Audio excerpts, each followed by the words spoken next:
Damn! BDG! BDG! Say hey!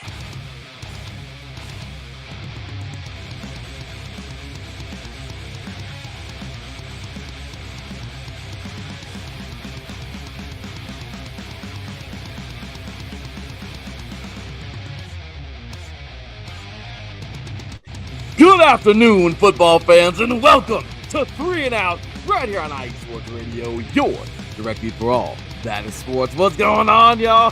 Happy Monday, January 19th, 2026. Happy Martin Luther King Day, and happy College Football Playoff National Championship Day. Let's do this, y'all. Here we go, man. 2 teams remain. Gigantic season to start it off, and only 2 teams remain in our very first gigantic bracket we've ever had in the college football playoff. I think we should be excited, y'all. Can we get a little applause? I think so. Let's do this. Yeah. Tonight, it's going to be fun. It's going to be real fun. And I hope every single one of y'all are ready to rock and roll, man. For the next hour, lend us your ears, because we got a whole bunch of insight, a whole bunch of good stuff in history, and all kinds of insider info and information. So it's going to be fun, man. Today we got ourselves 2 guests, one via video, one live, and of course, our awesome co-host joining us. Here it comes, you guys. This is it. It's what we've been waiting for. And boy, these are 2 teams that I did not think were going to be here. Let's just be real, man. This is the first ever college football playoff national championship appearance for Indiana, and it takes it on the road to South Florida against, well, I mean, not necessarily there, but this will be against a very promising, but maybe suspect Miami team that's playing in their very own backyard. So Miami, it's a return to sports' ultimate stage, a chance to reclaim national relevance and to bring another title back to the Coral Gables. But for Indiana, it's a program-defining moment, unbeaten, dominant, and now 1 win away from college football immortality. Are you ready? I know we definitely are. You are now tuned in live to 3 and Out right here on IE Sports Radio, your directly for all that is sport.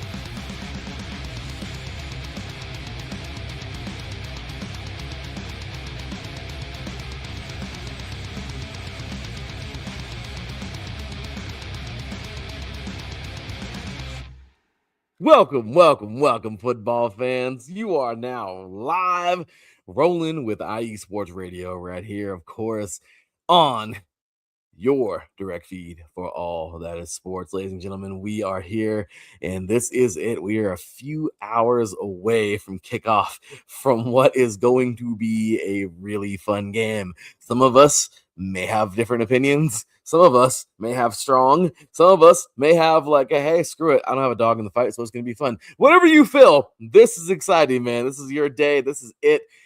The national championship has arrived. So with that, man, we are ready to rock and roll. Like I said, for the next hour, you'll be joining myself, my co-host, and a couple of guests to get on in to what is going to be, or what we really hope to be, a good football game in just about 4 hours. So with that said, man, let's go ahead and bring on in the cats that'll be joining today. Of course, one is an IE Sports Radio Hall of Famer. He, of course, is our SoCal insider and the host of a pretty darn good volleyball show. You might know it. It's called Set Point here on IE Sports Radio. Ladies and gentlemen, welcome co-host of 3 and Out, my boy, Teran Rodriguez. Good day to you, sir. How you doing, man?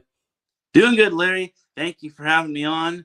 I'm ready to preview this national championship. Unfortunately, I don't have any Miami or Indiana here, so what can you do? It's all good. Hey, we're here. Teran's rocking the Rams gear, you know. I mean, we're also going to be getting on into the recap, by the way. We're going to be, the show is just named this, but yes, we are going to be recapping the divisional round because, well, it's going to be fun, and you know, but we'll be doing that within the hour too. But today I just wanted to build it up all for the national championship. But with that said, man, helping us do all that today, man, and well, I'm glad to have him here. It's not his first time on the show, and definitely in his last. Glad to have him here to represent his Indiana Hoosiers and talk a little bit of NFL because let's just say that's really all they have for them is the Hoosiers going for them in Indiana right now, ladies and gentlemen. Indiana insider at IE Sports Radio, Big Mike, what's going on, brother? What's up, gentlemen? Happy MLK Day to each and everyone out there, and happy Championship Monday, man. Let's do this. Let's do it. Look at that, man. Mike is ready to roll. He's excited. He's got the Indiana sporting it there. We got one guy over here wearing a Rams jersey who's very probably out of breath right now from this past weekend, but he's happy. Yeah, no. So with that said, gentlemen, let's do it, man. We have ourselves a great show planned out for everybody today, man. So without further ado, let's roll. So starting things off here, just to get them out the way, because we have a championship. We have two championships to play next Sunday. But let's start things off in the NFL, man, because, well, it was a fun little weekend, wasn't it? Just a tad fun little deal for some of these teams. Not so fun for others. But, I guess we'll start on Saturday, man, where we go a mile high. Well, what do you say? You know, the NFL, as we always say, it's not for long. And, well, with a league that is just absolutely demanding of your body and body, mind, soul, and everything, there's a Bills team that has been fighting like hell for years. And unfortunately, the road would end for them yet again on Sunday. Broncos defeat the Bills 33-30. First divisional game of the weekend out of the four. Broncos get another victory. They look very dangerous, but as Teran loves to put his favorite meme up there, at what cost? Losing Bo Nix. This is going to be it'll be crazy moving forward for the Broncos because we're going to see Jarrett Stidham now to make the start. But Broncos win the game. Bills are out, and as of this morning, Sean McDermott is out. Teran, your thoughts? Hold on, I gotta put it up. Oh, there it is. Nice. There it is. So, as for my thoughts, yeah, Broncos grinded this one out, and I gotta give it up to the Bills. They did everything in their power to try to win, but those turnovers from Josh Allen just were unfortunate, especially ending the first half. Because what happened is that for starters, he turns the ball over. It looked like he was going to lateral it, but he should have just gone down with it and then just gone into halftime, only down 7. I get it. He was trying to lateral it backwards to a player so then he could take it up forward, but it's just that you got to go down. And this isn't the first time he's tried to do such thing, but man, Buffalo really suffered another heartbreaker. It felt like this was the Bills' year to get to at least the AFC Championship because no Mahomes, no Joe Burrow, no Lamar Jackson, and unfortunately the Bills just get in their own way again. But Denver, got to give credit to them. Their defense came up big when it mattered most. They need to have a better rushing attack. That's what I got to know. Where was C.J. Harvey? And the fact that Bo Nix had to pretty much try to carry this team for the most part was incredible. It sucks that he got hurt. Even me as a Chargers fan, I hope he gets better. But it's Jarrett Stidham time. So hopefully for the Broncos' sake, they can lean on him just like how Nick Foles was leaned on the Philadelphia Eagles after Carson Wentz got hurt. So tough end for the Bills, but the Broncos advance. What a freaking game. Mike, your thoughts, man? That game was so entertaining. It was. I just enjoyed as a football fan watching it. I hated the way it ended. And I'm sure that'll come up later in the conversation about the zebras. And I'm not going to go with and all that yet. But just to echo Teran's point, I mean, you can't turn the ball over that many times, especially on the road in the divisional round of the playoffs, and expect to win. You just can't do that. Um, and also second another point, the rushing attack from Denver. I thought Denver just kind of allowed Buffalo to hang around, even with all those turnovers. Oh yeah. I mean, you see their last couple. I figure a couple of those turnovers they only turned into field goals. And I'm sitting there, I'm seeing this game at 23-10. I'm like, man, if Buffalo gets a touchdown here, we're right back in the game. And sure enough, they did. I'm like, man, they are not taking enough advantage of all these Buffalo mistakes. And then 7 for 3, not getting sevens, or in some cases not getting anything. I thought that let Buffalo hang in. I thought the game should have been over well before that. But you can't, even though Josh Allen did not have his best game by a long shot, you can't let him hang around and stay close. But unfortunate for Buffalo, and obviously unfortunate for Sean McDermott this morning. But I feel bad. I do feel bad for that Buffalo fan base, man. I mean, they were here in Indy last year and in force. And I got to tell you, they're some of the nicest people. I mean, they're cheering like crazy for their team, but there's just so much relatability, I think, to a degree. And so I was kind of cheering for them. But yeah, you got to execute. You got to go out. You got to take care of the ball. And they didn't do it. They didn't do that. No, they did not, and that was rough, man. Bo Nix threw 3 touchdowns in this game. Marvin Mims, man, delivered late. Jaquan McMillan sealed it with an interception, an overtime interception for Will Lutz, walked it off. This was it. I mean, it was huge, man. The Broncos outlasted the Bills. They punched their ticket out of the AFC Championship first time in a good little while. I think there was a certain quarterback that was their quarterback the last time they were there, you know? So, hey, that's pretty crazy to think, man. I mean, you know, and I think how painful to bring that up because this guy knows that quarterback pretty well, actually. Mr. Peyton Manning. Yeah. You know, that name rings a bell. Just a little bit. But really quick, guys, I don't want to, the other video is kind of sad. Poor guy. We had him on the show, obviously, last week, but really fast. Our very own Adam S. actually made his reaction video after the Bills won. Wasn't the happiest guy, which I totally understand. Again, what is a catch in the NFL? We don't know. It's this thing. maybe the Western philosophers can figure that one out. I don't know. Somebody asked Socrates. I have no idea what a catch is. But with that, really quick here, our very own, about a minute and a half, our very own Adam S. expresses his thoughts. You can check this out, of course, IE Sports Radio, IESR Buffalo, IESR Bills, of course. Check all those hashtags out for your latest in Buffalo sports from our very own Adam S. But here is his reaction on the firing of Sean McDermott this morning. All right, good morning. Just when you thought things couldn't get better for the Bills, huh? Anyways, I'm Adam. I'm the Bills insider for IE Sports. Let's talk about what just happened this morning. The Bills, of course, lose to the Broncos in overtime. I went through that. Yeah.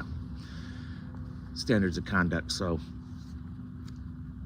what do the Bills do to correct the problem?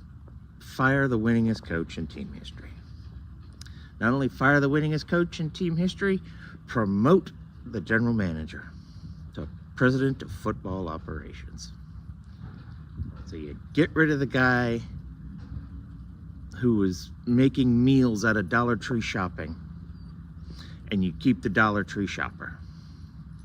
Not only that, I just read the press statement a few minutes ago. The new head coach will report directly to Brandon Beane. Remember these guys? They had an awful GM. They replaced him. They went on to win 15 of their last 17. Drought 2.0 inbound. Franchoni, congrats on the second Pats dynasty, because the Bills just host themselves. Take care, y'all. It's tough today, but as always, be good, do good, God bless, and for the love of my soul, go Bills. God bless you, sir. I mean, I just want to put that in. Oh my gosh, that was hard to watch. I mean, yeah, he hit it on the head. And it's kind of funny because my wife can hear me in the background. This is hilarious because she's a Dollar Tree person. This is kind of like part of her life, you know. But I love how he said this. You get rid of the guy who I gotta get this right. You get rid of the guy who has made like gourmet meals out of Dollar Tree food, but you keep and promote the guy who is the Dollar Tree shopper. Wow. Yeah, that was about as strong a statement as it could be. Yeah, I mean, real quick, guys. I know we don't got a long time. I know Mike's gonna go back to working a little bit and everything, but really quick around the table, guys. Your thoughts on that comment and how are you feeling about the firing? We'll start with Teran. Go ahead.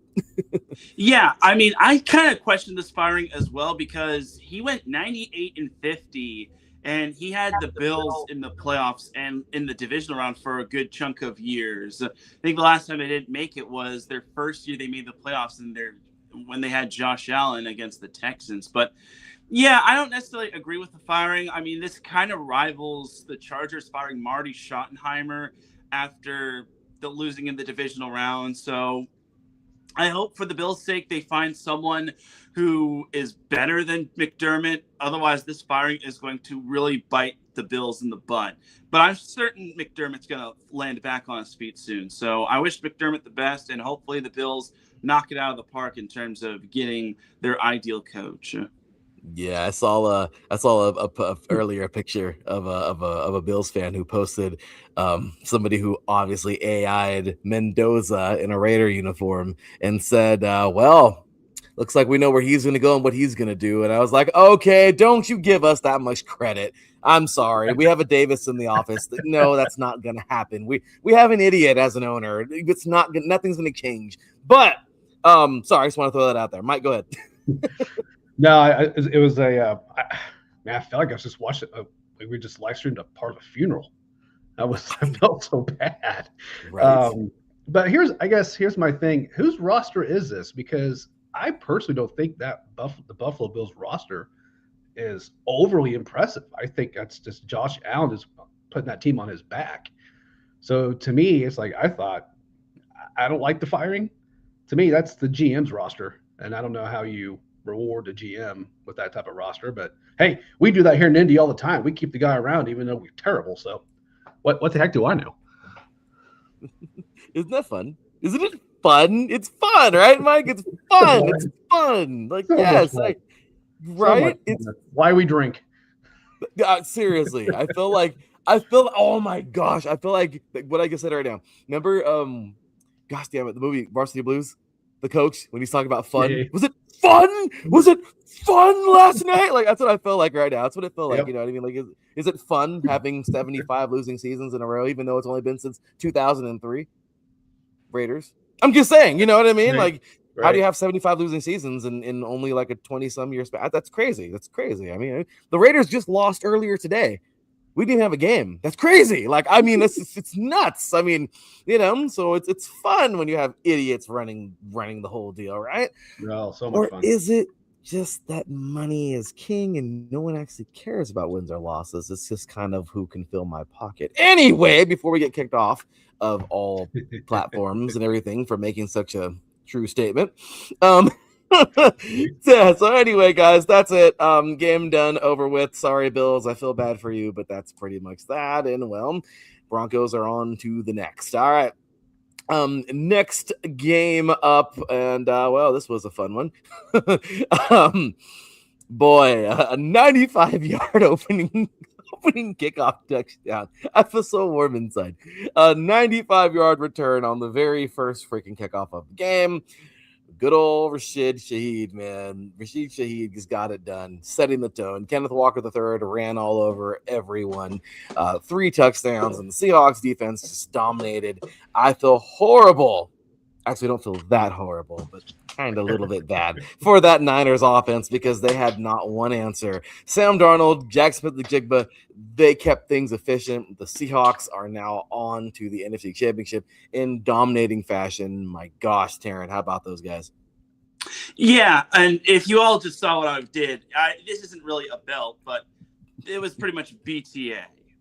There's nothing more that needs to be said. It was just a beat down right there. So, God, I've never seen the Seahawks so dominant before. Not since the LOB days. So, like, that was just impressive, and a very impressive win by the Seahawks. Now you have to wonder, is the Seahawks the team of destiny, and can they make the Super Bowl? But they still have a couple more wins to go. before they do so. But holding the Niners to without a touchdown is just impressive work. And the game was pretty much over once they went up 17-0. Oh, So yeah. a great win for the Seahawks. Nothing to be ashamed of if you're the Niners. I mean, they got this far without a majority of their top stars. So the fact that they did that was just impressive. So hopefully for their sake, they can get healthy. What do you do about Robert Saleh? Do you keep him, or do you hopefully get a better defensive coordinator? But overall, I think this season can be deemed as a success for the Niners. It's just that now they got to stay healthy. What you got for us, Mike? Yeah, I tell you what, man, the kickoff was something, and watching San Francisco's kicker to literally try to trip him, doesn't even trip him on the return, still gets flagged for the penalty. I was like, boy, this is gonna be a rough go for the Niners at this rate. And then, but like, you know what? I mean, the Niners they're a stingy team. Like, they might hang around, who knows? But I was really interested to see how Darnold would look, just because of the oblique injury or whatnot. But man, when he rolled left and threw that touchdown, that back corner of the end zone, I'm like, just that game set match. And obviously after that, Seattle just ran the ball down their throat. I think they ran for like 175 yards. I mean, as a team, I mean, just absolute beatdown. It was insane, man. I mean, the last time I seen Seattle this good was Super Bowl 48. Sorry, Bronco fans. That was a fun one. That was one of my favorite games. So anyway, that was crazy, man. So on to, Seahawks are now hosting, so they are going to be hosting the team that won last night. We'll get into that in a few moments. But on to yesterday's games. Drake May, man. This guy throws for 3 touchdowns. The defense forced 5 takeaways. And Sean, how do you pronounce his last name? I always screw up his name. Booty, right? I always want to say that, but then I want to stop myself. But then I just remember how it's said. So anyway, homeboy delivered a crazy touchdown. New England, man, they capitalized on every mistake. The Patriots They did their thing. You know what? What can you say, man? They pull away late. They punch your ticket now to the AFC Championship game. There go the Pats again. What do you say to that? So, Teran, start us off, man. Yeah, Patriots defense was absolutely swarming. They forced 5 turnovers against the Texans. They picked off C.J. Stroud 4 times. It was just a disaster. Texans couldn't get their run game going. It was snowing. The only good thing about the Texans was their defense. They got to Drake May. They forced, I think, 3 turnovers on him, 2 fumbles and 1 interception. But it was just a disaster of a game. And once again, the Texans still can't get out of the divisional round. But before everyone starts getting on the train of, is CJ Stroud the guy, at least CJ Stroud is getting y'all to the divisional round. Some teams can't even get to the divisional round. So, yeah, the defense, it was pretty much most of the defense, but Stroud is still the guy. This year was just a little bit of a tough year just because he suffered injuries and he was out a good chunk of the game. Please don't go on the train of, we need Davis Mills to start. No. You are sticking with CJ Stroud. You literally tanked for this guy. Please. You have to stay with him. Please don't recommend. Please don't recommend someone else. Yeah, we know he's the guy. He just had not the greatest game. Mike? Well, I tell you, this was a game I was least excited about, or least excited to watch, because as a Colts fan, I can't stand either team. But that said, yeah, god-awful performance by Stroud. And credit to the New England defense. Obviously, they were bringing pressure, what have you. And I know, listen, I mean, Texans are injured. I thought going into this game, I really thought Texans had a real shot just because our defense has been playing so well. But, I mean, the offense kept putting them in terrible position after terrible position, and that's what's going to happen. Yeah, he lost Schultz in the game. That's not good. Not good. Going in without Nico, not good. Going in without the tackle, not good. Not good. So not good. I thought going in, like, if they're healthy, they can win this, and knowing that Nico probably wasn't going to play, but then they was Band-Aiding it. It's funny you mentioned Davis Mills. I actually thought in the second half they should have put him in. Not because do I think he's the answer? No, of course not. It's Stroud, to Tara's point. But Stroud couldn't even throw an out route. He was so rattled. And just you can see it in his eyes, deer in headlights. He just had, like, it was almost like, I can't, this is over. I'm done. And like I said, I'm seeing him missing simple out routes. I'm like, man, you know what? At this point, you just got to win a game. Put your backup in. At least he won your 3 this year. I mean, what's the worst that could happen at this point? But yeah, I mean, still even with New England, I mean, I'm sure we'll be addressing that later, or you guys will be or whatnot. But I didn't necessarily think New England was overly impressive. I mean, yeah, the defense looked good, but still turned the ball over 3 times. And at one point, this was a 5-point game. Right? Yeah. And as bad as Houston was playing, they were only down 5 points. And if you remember early in the game, they got that touchdown called back due to a penalty. And I was sitting there thinking that might come back to haunt them. And imagine they got that. It's a 1-point game in late third quarter. So crazy, right? Yeah, crazy. It was a good game, though. Oh, well, yeah, it was entertaining. I was just hoping they beat the crap out of each other. And I didn't really care. But no, I get you, man. I mean, really good game here. The freaking, you can't say enough, man. I mean, the Pats are just the Pats, gosh damn it. And here they go again. And Mike Vrabel is he's the next dude. I mean, right? I mean, the dude is a freaking. It's hard not to like him. I will say that. Vrabel is, in fact, he's a guy that I know before he passed, Jim Irsay was a big proponent of, and he was. I think if they could go back in time, he would have been higher, to be honest. But yeah, good for him, and redemption for him, which is good.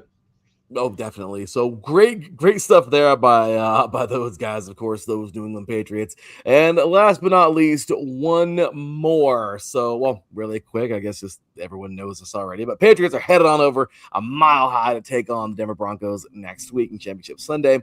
So looking forward to that. And then we just talked about the Seahawks dominating. Who will they face? Well, oh well. Matthew Stafford stayed poised. Kyron Williams powered in 2 touchdowns. And after a heart-stopping late score from Caleb Williams, the Rams answered in overtime with a walk-off field goal to punch their ticket to the NFC Championship. Looks like we're going to have ourselves a fun little divisional battle. Round 3 for these guys this year in the NFC Championship. My gosh, what a game. And this was something else, man. So Teran, I know obviously you're a Charger guy, but you're a SoCal insider. So I mean, you support your brother's team all the time, the Rams, and I know he's very excited for this, for them to move forward. But Teran, your thoughts on that game? Absolute cinema. Just if it weren't for Broncos Bills, I think this could have been game of the week right here. But man, what an amazing game. I will give credit to the Bears. Here's the thing. When the Rams hold their opponents to under 26 points, they win. They've won every game this year. Yes. And their defense, normally we all thought this was going to be high scoring, but this time it was a low scoring affair, and the Rams proved they could win this type of game. Now, Caleb Williams obviously wasn't his best. He wasn't at his best. I mean, he wasn't. We didn't really see the best version of himself, and obviously, the Bears botching it on 4th down 3 different times was not acceptable, except that one time. But the fact that Caleb Williams gave his team a chance to almost win the game, that was amazing. That pass over to Cole Kmet was just unreal. I couldn't believe it. But unfortunately for Chicago, they got 3 interceptions from Caleb Williams, and you just can't do that in the divisional round. I will say this.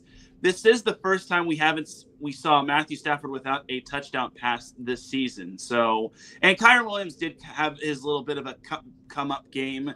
He had a big game, and honestly, Kyron Williams, I think, had a little bit of redemption from last year, because if you remember last year's divisional game, I think he fumbled twice, and that eventually wound up costing the Rams against the Eagles. Now, he made up for that, and he put on his big boy pants and proved why he's on this team. And now the Rams get a chance at the Seahawks, which that should be a definite interesting matchup. It should be, man. Mike, your thoughts on this? Yeah, I can't wait for that matchup. But this was my favorite game of the weekend. Just me personally. I can obviously the Bills Broncos game was something, no doubt about it. But man, these guys were hitting each other hard last night, man. That was just good old fashioned smash mouth football at times. I absolutely loved it. And credit to both defenses, because you're right. Nobody really thought a 20-17 overtime, nonetheless, final here. I didn't see it coming. I was like, I'm not sure the Bears can stop this Rams offense, and that Bears secondary looked good. last night. I'm like, where has this secondary been all season? You're right, Caleb. He had some rough moments. He had some good moments. Obviously, that Hail Mary throw was ridiculous. Mhm. Made some good plays on his feet. Had that, of course, comeback drive to tie it. Obviously, as we're talking about, just very, very entertaining. And I thought, honestly, when we're in overtime, Rams get the ball, Bears stop them, Bears get the ball back, I'm going over. Like all that momentum was on the Bears side. I'm like, this is done. And he got greedy, and in my opinion, got greedy, throws the pick, and I'm like, well, this gave Stafford a chance, and this was not Stafford's best game at all. I mean, No. credit to some of that credit goes to the Bears defense, no doubt about it. But I saw he's looked rough. And I'm like, you know what? You can't give Stafford too many opportunities, and they got greedy, gave him that last opportunity, and here we are. And that's how it crumbled, right? I mean, that's exactly it. You got to give some love to the Bears, though, man. They had a good season. Sure. I love they what had they had. something going on. They got do. something I'm still like blind with Caleb Williams, obviously, for reasons. But hey, he's earning his keep now, and you know what? It's about time. Good. You don't just get drafted and you don't not win a national championship at USC, and then get drafted, and I'm not pissed off. And win the Heisman and win the Heisman. And get your jersey retired. And then demand ownership of the team before you play a snap. I'm sorry, that just doesn't really sit with me very well. Sure. That kind of crap, But anyway, whatever. I mean, at least you're playing like it now, so whatever. But anyway, good for him. He's doing it. He's getting better. Great. But I will say, there's a guy here really quick. Got a few-minute video from him. So we're going to go ahead and play that. There's a dude here who has some things to say about the Bears. And you know what? I love it. I love the positivity here. So ladies and gentlemen, our very own Adam Karnick talking about his Bears after that loss. And you know what? Why there's a reason to be hopeful in Chicago. Check him out. Adam Karnick, Chicago Bears and Chicago Sports Insider for IE Sports Radio. Well, the roller coaster ended sooner than we would have liked. I really thought that when that game went to overtime that the Bears were going to pull it out. It just seemed like, yet again, the cards were in their favor. Destiny was on their side. That fourth down throw, oh my. Caleb Williams broke every single rule on that fourth down touchdown, save for one. He did not take a sack. Otherwise, he turned his back to the defense. He kept backing up. He wound up at the 40-yard line by the time he finally threw that ball. He was flailing, falling backwards, throwing off of his back foot. I don't know how he possibly saw Cole Kmet down there. And yet it was on a line, perfect trajectory. You couldn't have dialed up a better throw just looking at it. And it ties the game. I thought they had it. I thought they had it right then and there. Going to overtime, they force the 3 and out and start driving down. DJ Moore stops on that crossing route. It leads to an interception. Frustrating way for it to end. The roller coaster ends shorter than we would have liked. But it went farther than I think any of us could have dared dream it could go back in August. I'll do more of a season in review video later. Tonight's not the night for that, but wow, the Bears just feel set up for years to come. This feels like the Blackhawks in 2009 or the Cubs in 2015. this feels like the Bears could be set up for years to come. Didn't quite end the way we wanted it to tonight, but bear down, go Bears.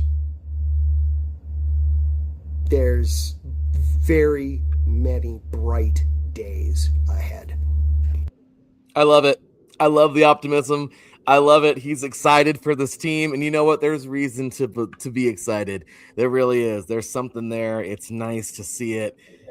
Bears fans, you guys should be excited. Now, who should not be excited? Vikings fans. I'm sorry, Glenn. We need to see some things happening NFC there. North. Yeah. Packers, you need to step it up now because, I don't know. And oh my gosh, don't get me started on the Lions.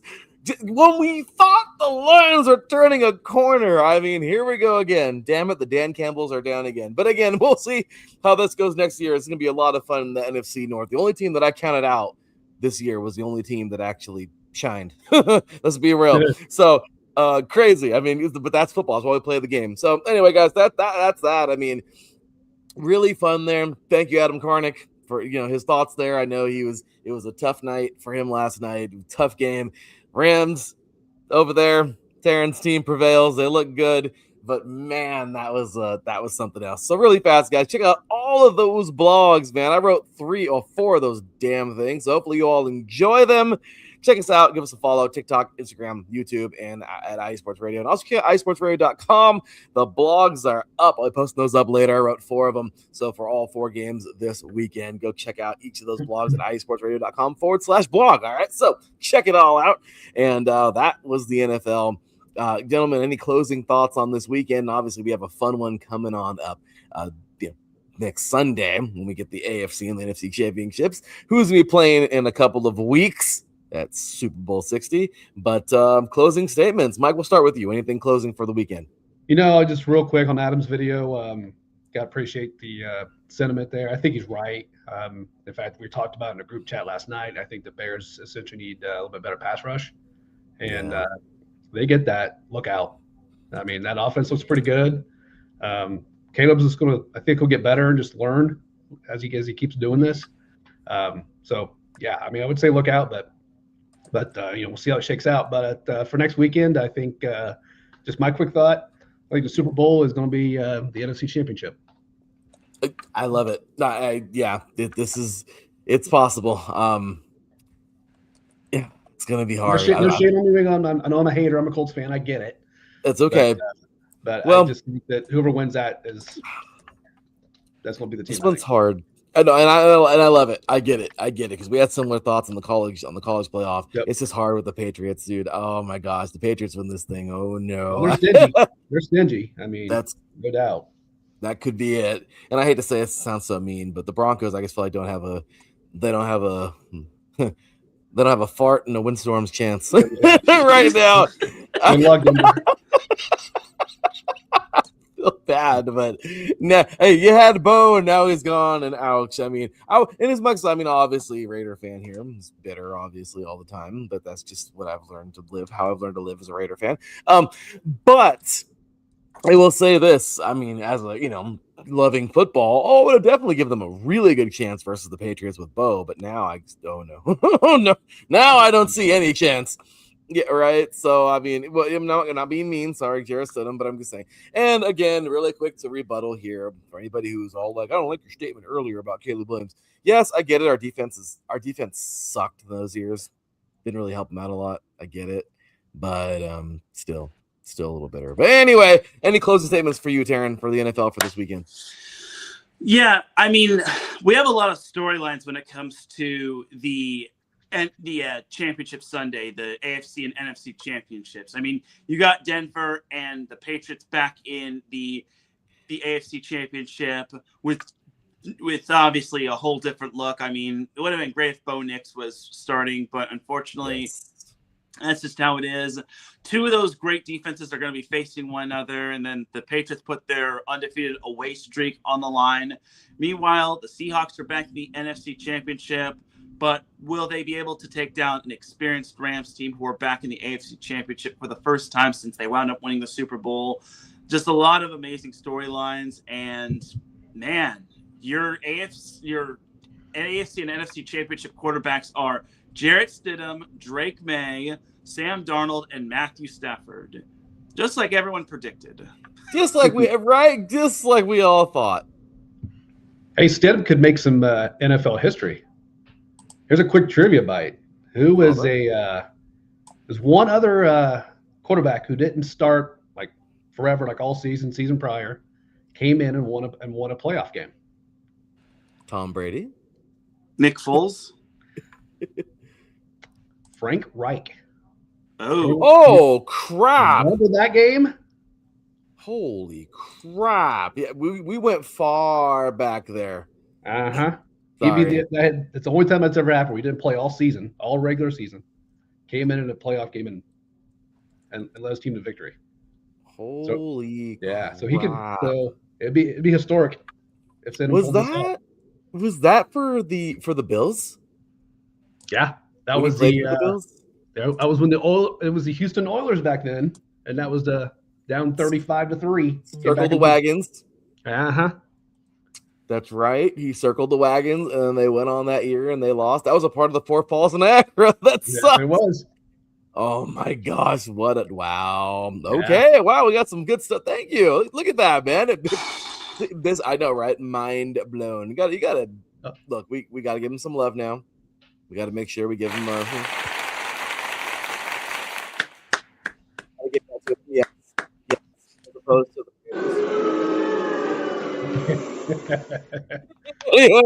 not good.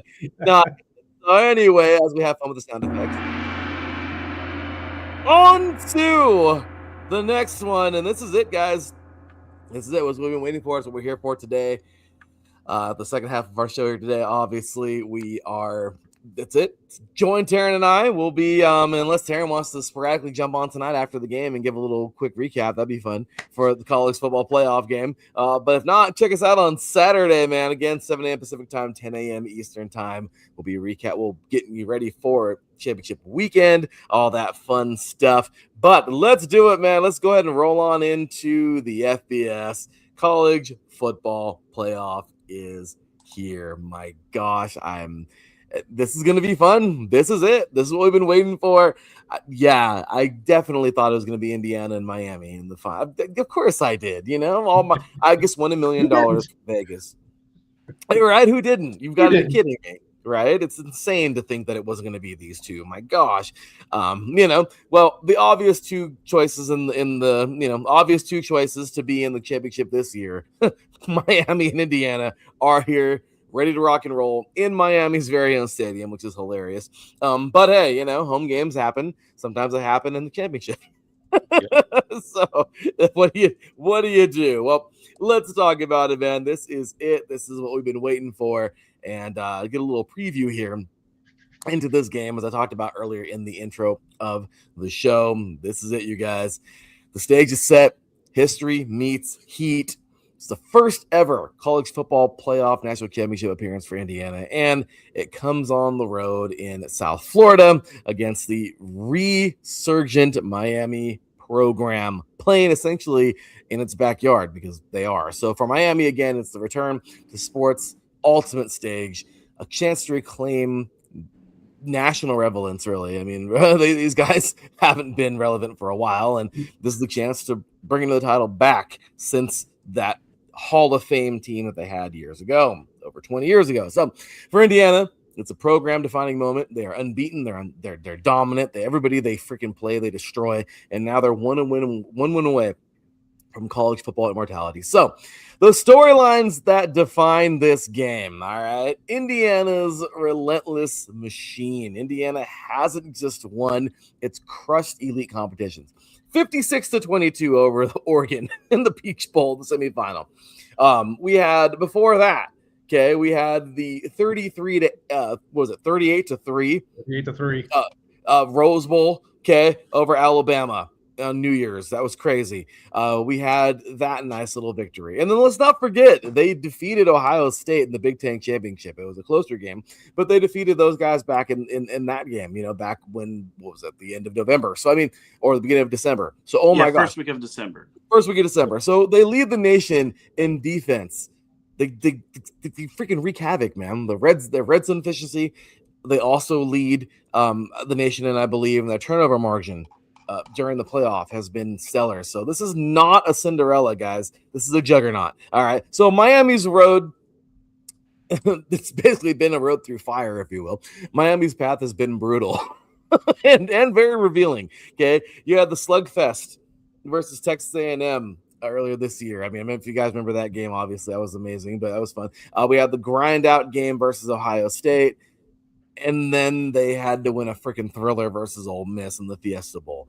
So it's been a little tougher. Indiana's been this freaking just running through this thing, whereas Miami has been running uphill and sand with a parachute on. So they've proven quickly that they can win ugly, they can win late, and they can win under pressure, especially with the ball in the hands of their quarterback. The problem is don't get down to Indiana because you'll never see the lead again, if at all. So I got a lot here, guys, so just bear with me. I really wanted to go all out with this little preview. We got a quarterback chess match for Fernando Mendoza, obviously. This guy has been amazing, almost 4,000 yards this year, 41 touchdowns, 6 interceptions. He has been a machine this year. Elite pre-snap. He's ruthless in blitz with the blitz, surgical in the red zone. The guy doesn't force throws. In Indiana, they punish mistakes. Carson Beck, he's about 3,500 yards in. He's got 29 touchdowns, 11 interceptions. He's played his best football in January, though. He's fearless. He's mobile enough to extend plays and willing to take hits. The question is, it's not talent. It's whether he can survive Indiana's pass rush without turning the ball over. That's really what it is. So ground game, control versus counterpunch. Indiana, Hemby, this guy has been nuts. Over 1,000 yards this year. Tone setter, clock killer. This guy has been. He runs to finish games, not to start them. I love that. It's the truth, man. And Mark Fletcher Jr. from Miami, over 1,000 yards. Well, he's 20 more yards, actually, than Emby. But physical inside bruiser, Miami Fletcher, slow Indiana's pass rush and keep that clean. So Trank Warfare, Indiana's defense, fast linebacker, disciplined edges, and elite disguise coverage. This defense is suffocating. Miami's defense, explosive. Yeah, they are. They're pretty good. Aggressive corners, which I like their secondary, and vulnerable, though. They are vulnerable if forced to tackle in space.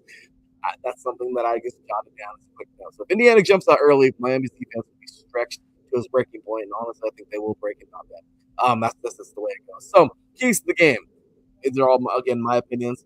How Miami wins, effective plays, turnovers, explosive plays early, crowd energy, flips momentum, because they're going to need that home field advantage for sure. And Indiana's, in the red zone touchdowns, they have to score. That's it. They cannot kick tokens. How Indiana wins? Just be Indiana. I'm sorry. If they win the first quarter, which if they win the first quarter, they'll probably win and never look back. They force back into third long. Mendoza stays patient. Defense creates short field. So pressure scale, Miami is playing free, nothing to lose. Indiana, they're carrying history, expectations, and perfection. But here's the twist. Indiana has thrived under pressure all season. I mean, really, is there a question? So my final thought, this isn't just a national championship, it's a referendum on modern football, modern college football. Portal-built power versus developmental dominance. Flash versus precision, legacy versus survival. Miami has the firepower to scare Indiana. Indiana has the structure to end it. Buckle up, you guys.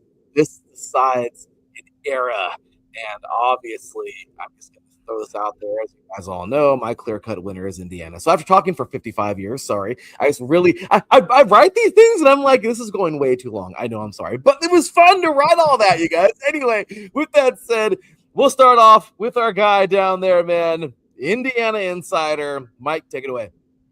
I don't even know why we're previewing this game, but I guess we got, about 10 minutes, 12 minutes to go. This game's already over.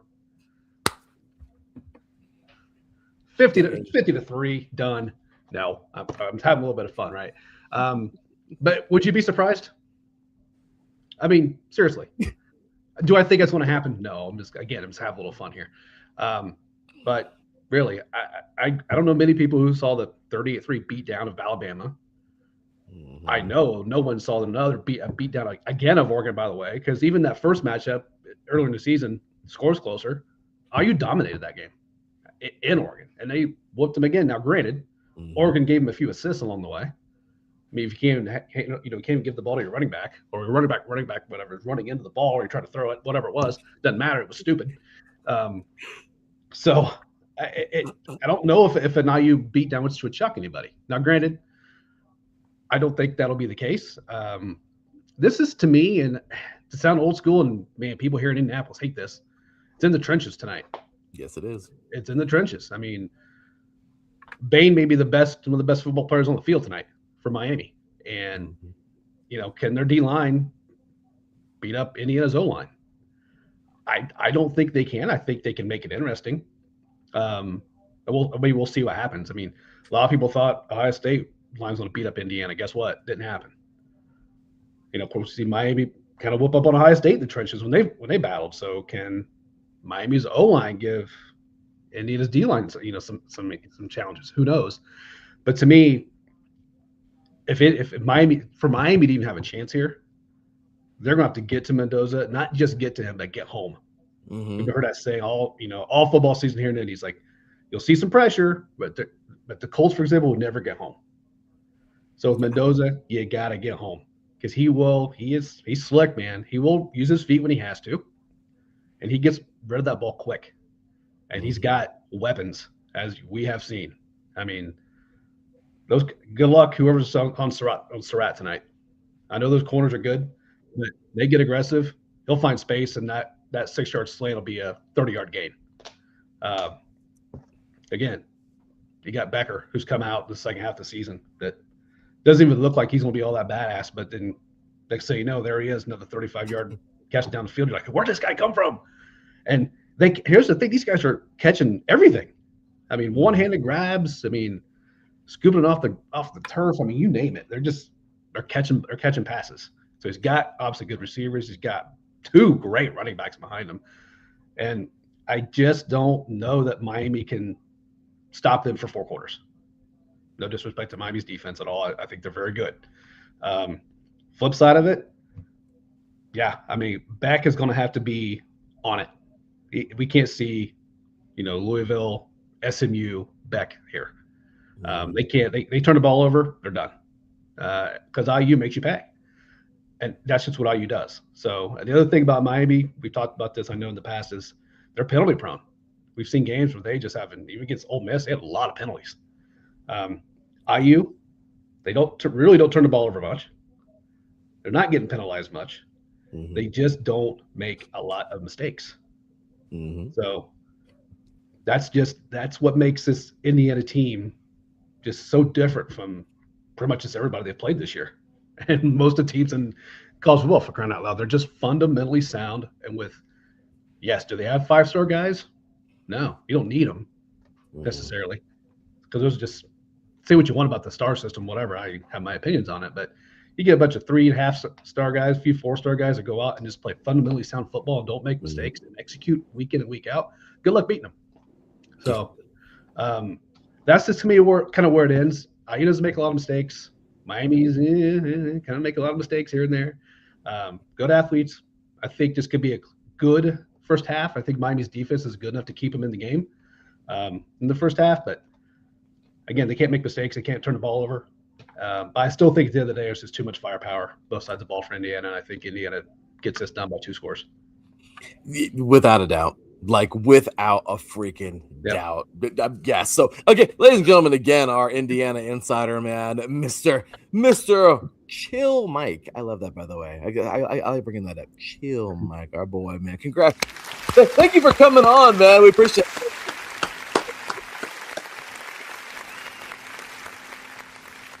You there? He made his recap video already. Oh, sorry, his recap. Damn, we're already there. Mike, I'm already there, man. I'm already there. Like, I feel so bad for this, but yeah, he made his preview video. We'll play that. We'll get that up later on, a little bit on social media. But salute to you, Mr. Marcus Lowe's great. Oh, Ricky Keeler jumping on in here. What's going on, Ricky Cases? Give me Indiana. I think they might pull away in the second half with their running. Yeah. Oh my gosh. Yeah. The running game is nasty. They more than likely. I mean, you're right. Bain is the only dude there. You're totally right. 100%, Mike. And then, yeah, taking the U, but I know Indiana is a problem. Yeah, well, let's see what the U can do, but I just don't see it. I just don't. I cannot. A quick shout out here real quick. I know you have a few more things you want to touch on before you all wrap, but just a big shout out to the Indiana fan base, the ones who have been going to football games for years, watching them get murdered year after year by Michigan, Ohio State, even Ball State, my alma mater, would go down and beat them. I mean, I'm not, it's no joke, but who sat through that for all these years. And I know the game's different now, whatever, it is what it is. People have been camping out outside bars since last night. Huge contingent of IU fans are in Miami now, by the way. Indiana University, the largest living alumni base in the country. So Miami is flooded with cream and crimson right now. And so just to all those fans who've been suffering for decades.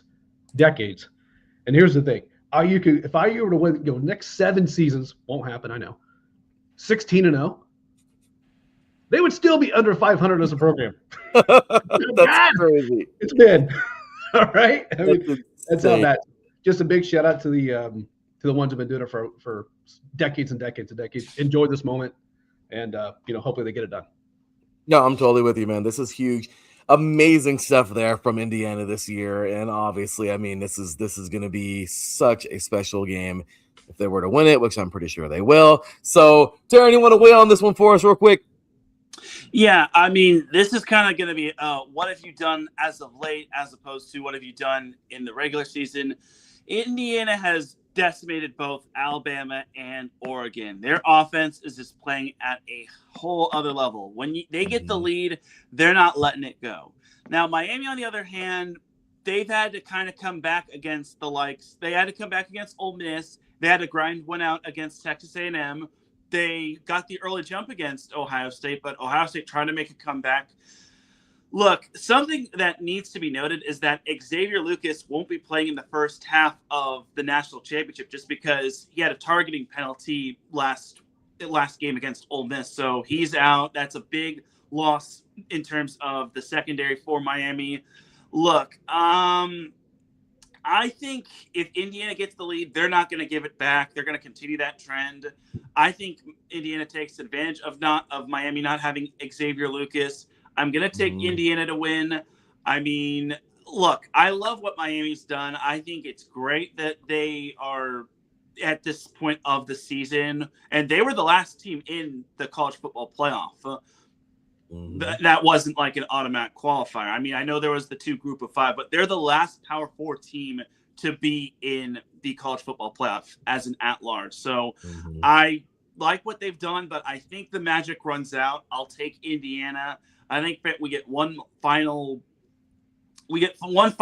legacy game from Fernando Mendoza, because you got to remember he's from Miami, and he's had to deal with a little bit of I wouldn't say heckling, but a little bit of off the field issues, just because fans have been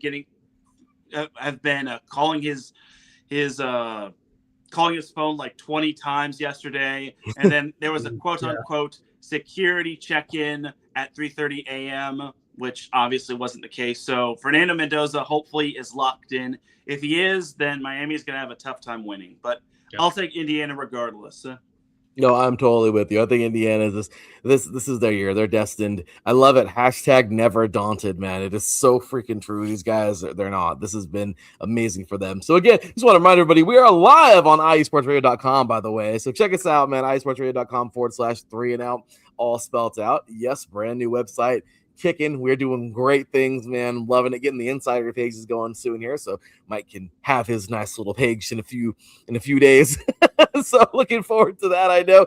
But again, you guys, this has been a lot of fun. We do have our boy Joey Jets here on the video, but I do want to make sure we're respective of Mike's time. I told him he'd be here for the hour, and that's about it. So, Mike, I know you're a busy guy. You got a lot of work in. If you want to stick around, you can, but obviously you've spoken your piece. You've had fun with us talking NFL football. So if this is where you dip, we appreciate you, man. But thank you so much for joining us today. Again, everybody, Big Mike, we want to give him a nice little send-off and appreciate him very much. Thank you, gentlemen. Much appreciated.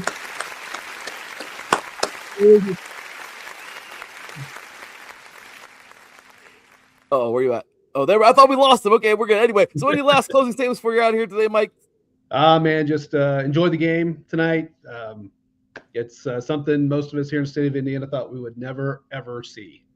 So it's hopefully they do it, and then we'll go on to hoops, where we've got the Purdue Boilermakers hanging around top 5 yet again. So after a ugly win against USC, but that was, hey, USC battled. Give them credit.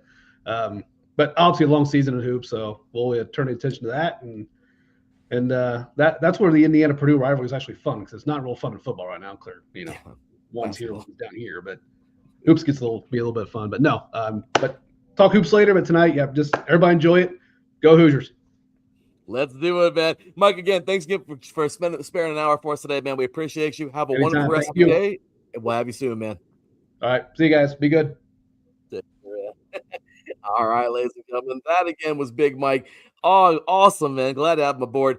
Teran, we're going to check out Joey Jets, man. Again, I know I feel bad. We're over here just going all in on Indiana, but we want to hear the other side, too. For those of you who are all over Miami, man, who do really have faith in this team, check out our very own Joey Jets. He's got about a 5.5-minute video for us here. So, Teran, you and I can chill for a few seconds and do our thing. But, hey, all of you guys out there, check out Joey Jets and what he's got to say about tonight, his hype up video. Because again, this we can say what we want, right, Teran? But we got to play the game, right? Oh yeah. We got our championship Sunday next weekend. We thought those teams were going to make it, right? Right. And Miami deserves some credit. Again, they've had to overcome a lot. They were the last team in. They had to take down a lot of good teams to get here. Mm-hmm. They didn't have one home playoff game. Now they're here. Until now. Which is hilarious. They didn't have one home playoff game, and while they're playing a championship in their home stadium. So, I mean, it's kind of crazy, right? I mean, so let's check out what Joey Jets has to say, Teran. Here we go, y'all. So, again, without further ado, Joey Jets and his thoughts on tonight's national championship. Hey everyone, this is Joey Jets, your Miami Hurricanes insider, right here on IE Sports Radio, your direct feed for all that is sports. Boys and girls, tonight's the night. Miami Hurricanes, Indiana Hoosiers, the national championship game of the college football playoff, 7:30 p.m. from Hard Rock Stadium in Miami Gardens. Canes know that building pretty well, I would say. So you know what? We got a little bit of advantage going in there. And let's get this off the bat right away. The Canes deserve to be here. Let's just finally put that argument to rest. I'm so tired of hearing it. I still hear it. I'm not going to lie. I still hear it that the Canes shouldn't even be in the playoff. Enough of that noise already, okay? The Canes got in the playoff with that 4-game winning streak, also beating Notre Dame in the beginning of the season. We knock off Texas A&M in a very defensive matchup in a windy College Station, and we pull another impossible by beating Ohio State. We knock off Ole Miss. The Canes deserve to be in this game. Now, Indiana, oh my God. Bro, first off, Indiana is that I was looking at something on ESPN, and they had called them a never power. Like, Miami was a power in the 80s, the early 90s, and the early 2000s. They called Indiana a never power. Indiana's really never been competitive. The last couple of years now, you got to really love what Kurt Cignetti's done with that team, man. Unbelievable. 13-0 regular season. They go and destroy Alabama and Oregon in their 2 playoff games to get to the national title game tonight against the Canes. Bro, Indiana, they're legit. They are legit. And I love what Coach Kurt Cignetti's really done with that team. He's really turned them into legit contenders. Back-to-back top 10 finishes on the AP. So you got to really love what he's done there. You got to give props when you can. And their quarterback Fernando Mendoza, everyone knows my pro team is the New York Jets, and God, I am somehow hoping that Mendoza slides past the Raiders and is there for the Jets at 2. But let's be realistic here. That's probably not going to happen. If the Raiders don't take him, there's something wrong. But anyway, Mendoza, phenomenal quarterback, having an amazing year. 90.2 total QBR on the season, so it's going to be really hard for the Canes to shut him down, but it's doable. It is definitely doable. We have the defense, we have the pass rush to be able to do that. So if I'm talking about X factors for this game, my X factor is really twofold. One's going to be our pass rush. We have to hit home. We were really we took care of business against Texas A&M and Ohio State. We let Ole Miss get back in that game, and our pass rush just was not hitting home. You can create pressure, but you got to take him down. If we can get to Mendoza early and often, we have a legitimate chance here. So really that's my X factor on that one on defense. On offense, I'm riding with Mark Fletcher. Two-headed backfield, really him and Shamar Brown, but it's really Mark Fletcher's job. It's really his baby back there. So we need to get him established, like I said, with the defense and the pass rush early and often. Run the rock, try to run it right down their throat, and open up the big plays, because we're going to have to do something here. I feel like a broken record sometimes saying this about the Hurricanes, but don't make stupid turnovers. Don't do the stupid penalties, because that really has been a thorn in our side for a lot of the season, is just, and seasons in the past where we feel like we should have contended. We beat ourselves. Carson Beck, you got to be flawless back there.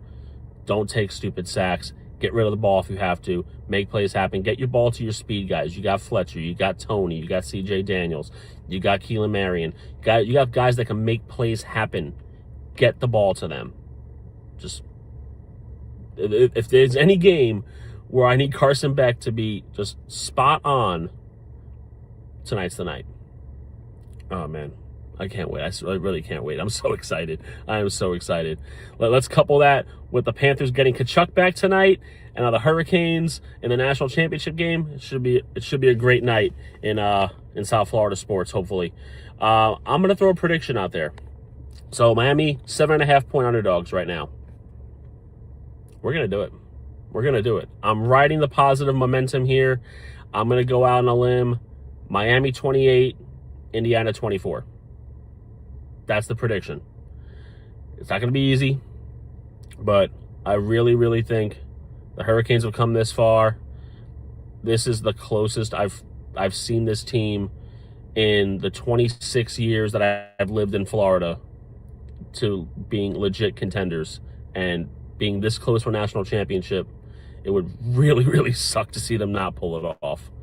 Canes 28, Indiana 24. Be that physical, hungry team that we know we are. Defense, you got this. Offense, make plays happen. Don't take stupid penalties. You had 10 penalties last week against Ole Miss. Clean that crap up. We can't do that again tonight. This is for all the marbles tonight. Canes 28, Indiana 24.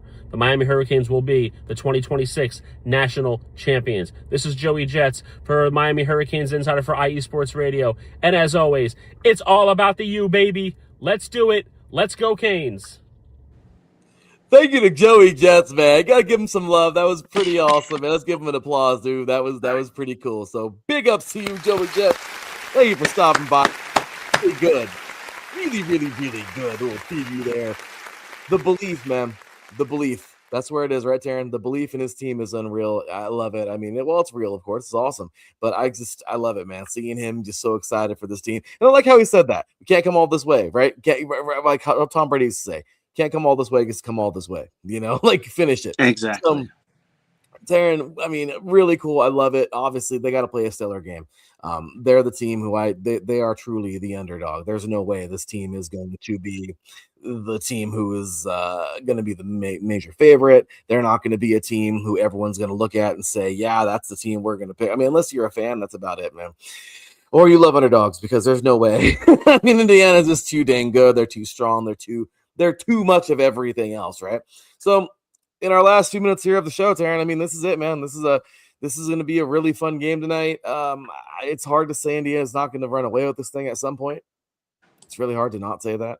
It's hard to say that. I don't know. It's also hard to say that Indiana isn't going to just do what they've done, as I've said, and dominate from start to finish. I don't know, but really, just in closing, man. I mean, Indiana, they look good. They look strong. They are the team to beat. Miami, it's totally doable. You just got to come out and do it. Both these guys today came out and said their piece. Is our final verdict? Our final verdict, Indiana. Final verdict. We got to go with the Indiana. But honestly, for Miami, they didn't get this far just to lose in the national championship. They did not. I think they are indeed the real deal. I mean, I know my stance on Miami. I mean, I just feel this is their final test. Mm-hmm. But I think Indiana's been playing clean football as of late. I think they got some of the ugly games out of the way beforehand against the likes of Ohio State in the Big Ten Championship, Penn State and Iowa. I think for Indiana, as long as they just play their game, they don't let the moment get too big for them. And as long as they keep Fernando Mendoza protected, I think this should be a good, clean game. And they got to take advantage of the first half of Miami not having Xavier Lucas, because if it's a close game going into halftime, then I think that kind of favors Miami, because they love to play. They've been they're good at playing from behind, but it's just that if it gets to be a sizable margin, I think it just becomes too much for them to overcome. So you gotta force Carson Beck to make mistakes. You gotta build that cushion, and you gotta shut down all of their run is what I think is their biggest strength. Yeah, I agree. And let's see what happens, man. Overall, there's just, I don't know. Again, I don't see it. I don't see this game going anywhere near Miami winning a championship. But again, that's why we play the game. So let's see what happens. We've got a couple hours for kickoff, man. It's going to be a fun one tonight. And let's see how it goes. You know, Teran and I used to have fun all the time to the U's expense. Because, well, some of their fans get a little crazy every now and then and talk about the U being back and the U being back and the U being back when they have like a mediocre season or they beat up on cupcake teams. And well, this is the first year, Teran, that they've actually made that statement pretty true.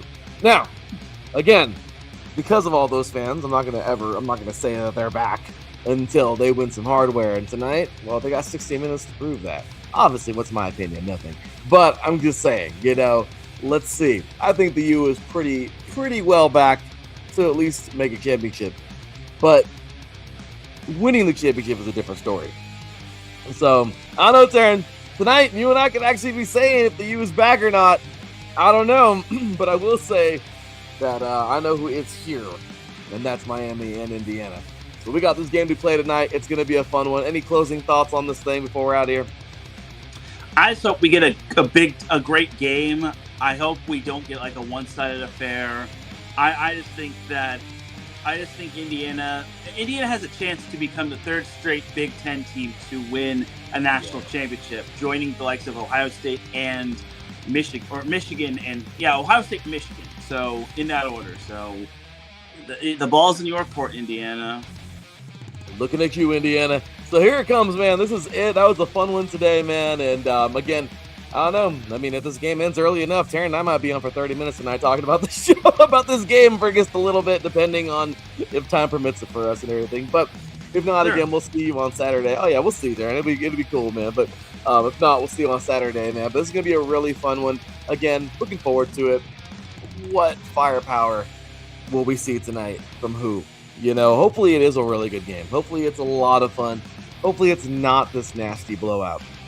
But then again, Indiana's been proving it all year long. They've blown out teams that I feel are much better than Miami. So I mean, it's fair to make the assumption. But then again, you don't really need to make assumptions because, well, the game's about to be played. So we got about 3 hours to kick off, a little bit over 3 hours. And we're going to have ourselves some fun tonight, man. So hopefully you guys get something delicious to eat, something good to drink, and have something fun to watch on the TV tonight. Of course, that is that national championship. So with that said, man, a couple hours away, let's get to it. And that will do it. One more college game to go. At least one more college game that's not an all-star game. East-West Shrine Bowl and the Senior Bowl coming on up in the following weeks. But of course, our attention will shift to the NFL after all this. With that said, for my boy, Teran Rodriguez, from your boy Larry B, we will see you maybe later on tonight. Until then, enjoy the game, take care, and as always, God bless. Peace.